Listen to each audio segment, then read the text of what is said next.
भाग्य उदयाचा ठसा झालो सन्मुख तो कैसा. ज्या दिवशी आपल्या पुण्याचा उदय होईल आणि त्या दिवशी भगवान ज्ञानोबा साक्षात आपल्याला भेट देतील, तो दिवस आपल्या जीवनामध्ये धन्य धन्य आजी दिन झाले. संतांचे दर्शन झाली, पापा तापा तुटी दैन गेले पुन्हा. या पुण्याचा उदय झाला आणि त्या उदयाच्या बळावर ज्या दिवशी तुकोबराय आपल्याला भेटतील, ज्या दिवशी छत्रपती शिवाजी महाराजांचं दर्शन आपल्याला होईल, तो काळ आपल्या जीवनामध्ये धन्य धन्य काळ. संत भेटी झालो कोटी शीतळ.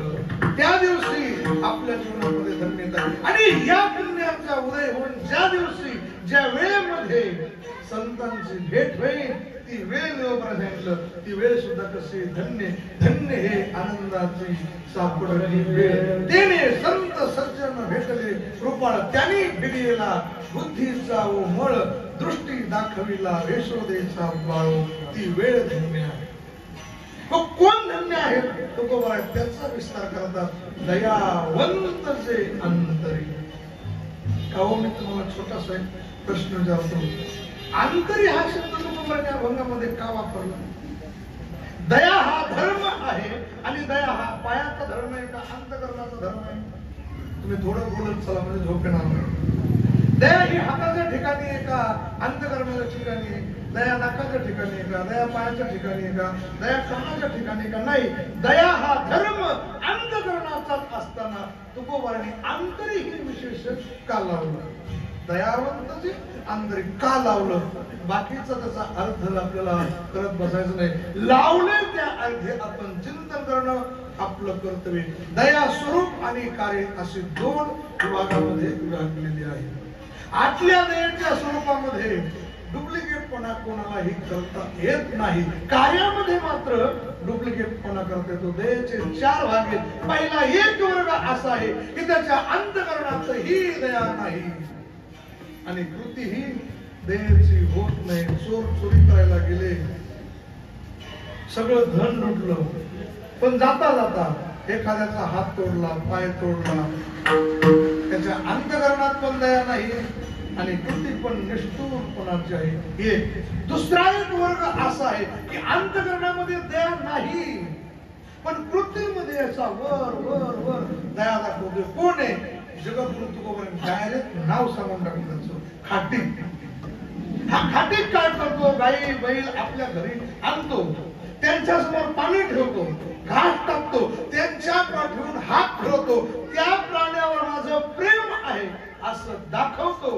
पण जगद्गुरु तुकोबा सांगतात त्याच्या अंतकरणात प्रेम नाही, कृती मात्र प्रेमाची दाखवतो. खाटीक हा स्नेह माझे पशु पाळी, कापावया नळी दयासाठी. त्यांनी त्या पशुला कापण्यासाठी वार ठेवलेला आहे. हा आणि पहिला दोघांची तुलना केली तर चांगला कोण वाटतो? पहिला चांगला वाटतो का? राग रोज तो निष्ठुर कर्म करतोय. तसं काही काही लोक अशीच वृत्तीनं जीवन जगतात. गळ्यामध्ये माळ घालतात, माळ घालून दारू पितात.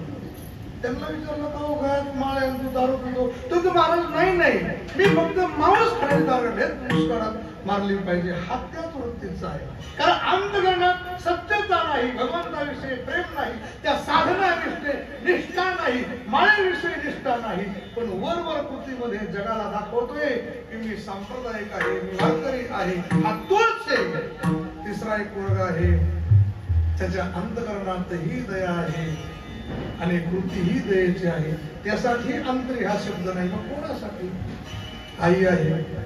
आईचं मुलावर जीवा फार प्रेम आहे. हजारो अभंग सगळे आपण पहा.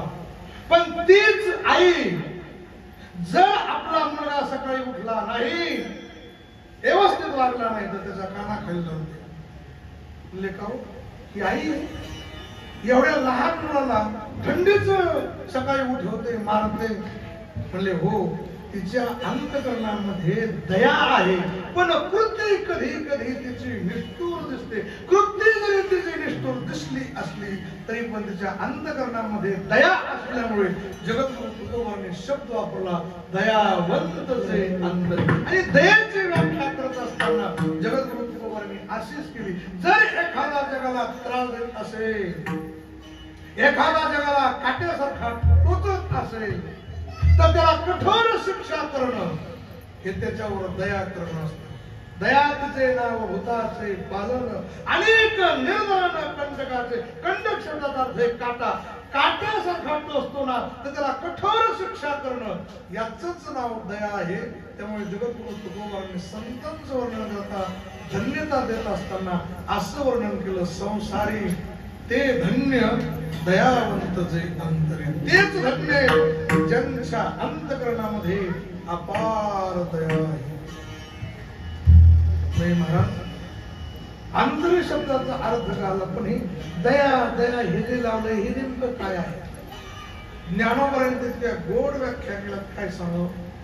दया तिचं नाव आहे की समोरच्या माणसाचं दुःख पाहिल्यानंतर त्या व्यक्तीचं दुःख दूर झालं पाहिजे, ती व्यक्ती या दुःखातून बाहेर आली पाहिजे, यासाठी सतत जो प्रयत्न करतो तिचं नाव आहे दया. आणि अशी दया लहान पाहत नाही, अशी दया मोठा पाहत नाही, अशी दया जात पाहत नाही, अशी दया प्रांत पाहत नाही. कारण संतांच्या समोर विश्वास, संतांची दृष्टी ही संकुचित नाहीये, व्यापक आहे. ज्ञानोबांनी तत्व म्हणले, हे विश्वची माझे घर, ऐशी नदी दयाची स्थिर, किंबहुना चराचर आपण झालं. विश्वाला समोर ठेवून ज्ञानोबा दयेची व्याख्या करतात. आणि दया जर सर्वांवर होत नसेल तर ती दया नाही, तो काय आहे? मोह आहे.